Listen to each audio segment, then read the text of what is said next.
everyone, welcome to my channel. My name is Virginia from Jupiter Arts Crafts, and thank you for stopping by today. I hope you're all doing well, and welcome to another Ruby Tuesday Ruby and Pearl Design Team project. Today, as you can see, the project is pocket-sized flower pressed. And I've created this before on a journal ensemble that I did last year. I think it's Forget Me Not. And I actually finished four of this. And then I saved one and recorded tutorial that I did maybe like about over a month ago, and as I was about to edit it today, I could not find the video. And what I did is recorded a video talking through the process and steps, but it was a little too long without me doing anything, just talking. So I have to speed up the video and just do a voiceover. So my voiceover and my hand gestures are not in sync again. So quickly, so these are the steps I did. So I made two cover boards with some scrap cardboards, and in this particular one, I have like very I mean, not so thick. Some of them are not so thick cardboards, and then I have a couple that I did with like really thick watercolor paper cardboards. So with the thin cardboards, they are like backings of copy papers.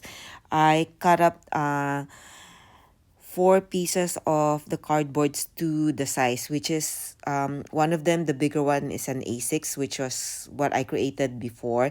And then I made four others that are pocket sized, and I'll put a text in there for the actual size of the pocket size.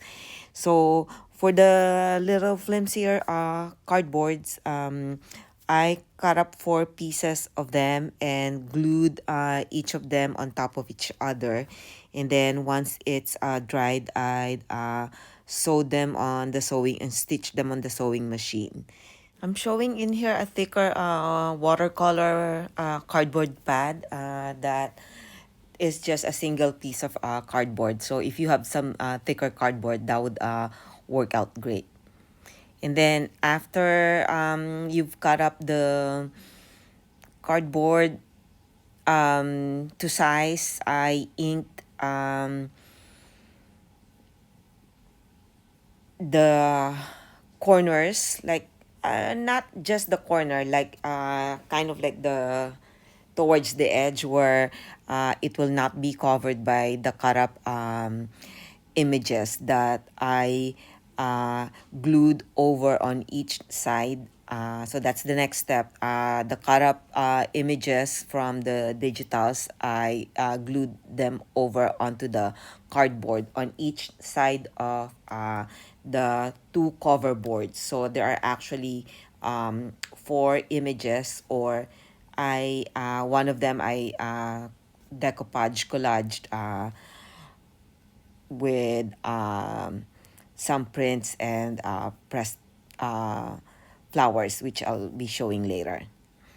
So after gluing all the images, the next step I did was to seal the boards with a matte gel medium. And I used this one because that's the matte. You could also use Mod Podge, but it would be a little glossy. Um, and then I punch holes. One of the closures I use, I have several shown in here. I punch holes on all four corners of both boards. Because that's how typically flower presses are closed. You know, the wooden flower presses are screwed on four or on the four corners.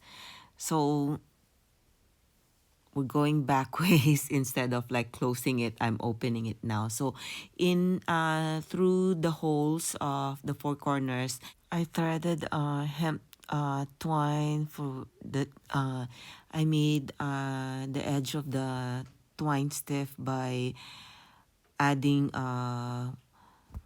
Fabri-Tac glue on the edge and twisting it and just leaving it for a few minutes, and then it's stiff when you come back to it.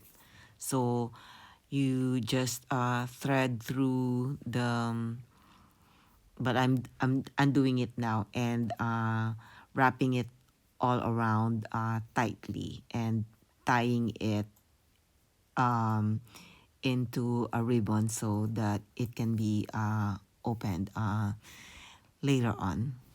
Shown in here also are other simple, more simple ways of closing the um, boards.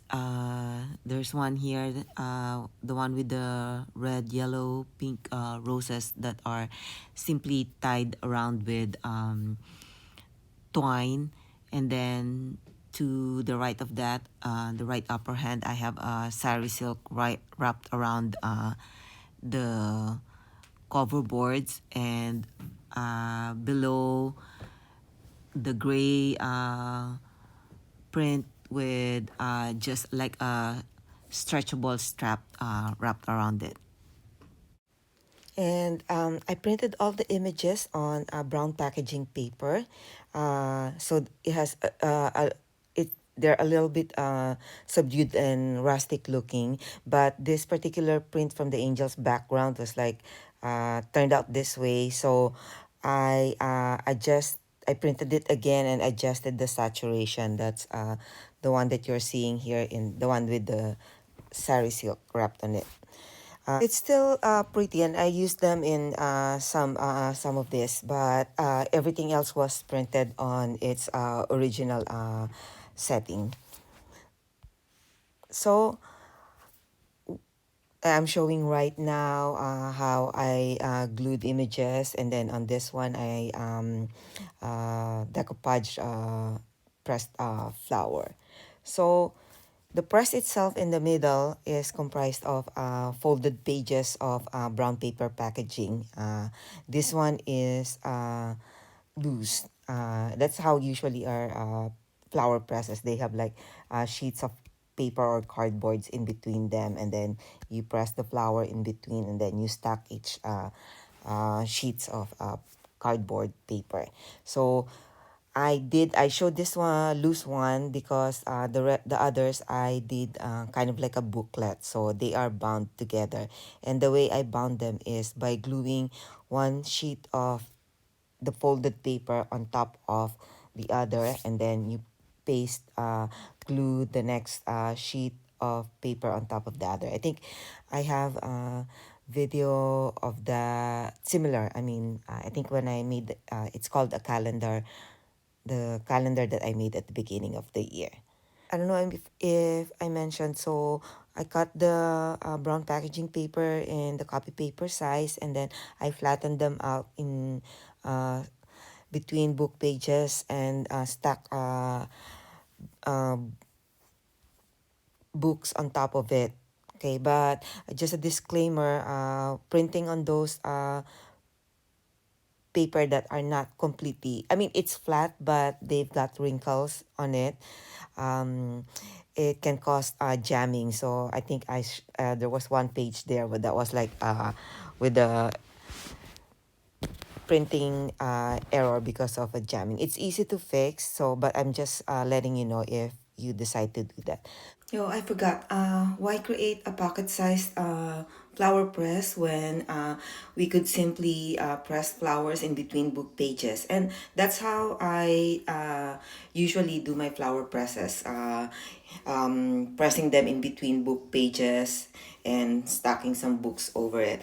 Well, um, this is how I do it when I'm on the go, like out hiking, and sometimes I'll go over somebody's house, a family or friends, or a park, and I see some beautiful wildflowers or flowers that I don't have in my garden, and this is a convenient way. Also, this would be very nice stocking stuffers or happy mail presents for the gardener, crafty friends in your list.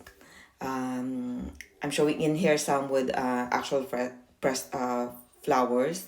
These were the ones that I actually pressed from I think mix home and outside, and then I think I have a little one that's more recent one, I think just yesterday, with stuff that I got from a hike.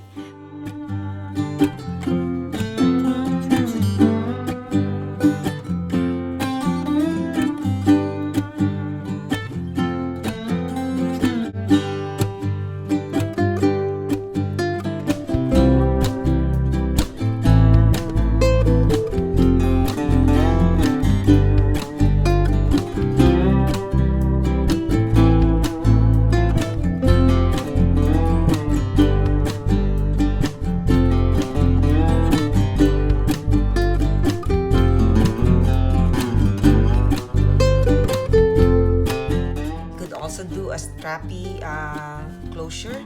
This is like a garter strap that I decorated with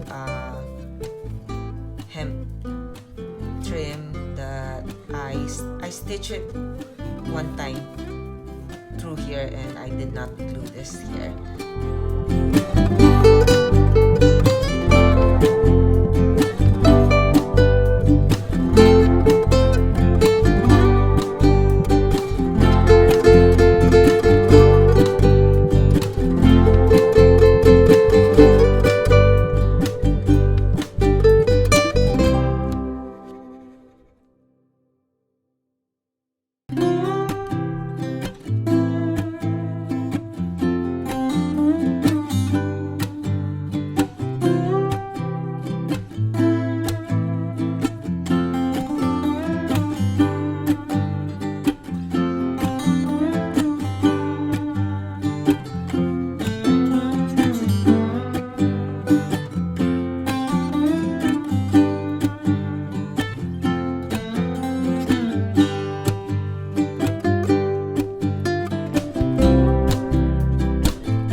The project and got some inspiration from it, and I hope you get to try it. And if you do, I would love to see your work, and you can tag me here on YouTube and on Instagram.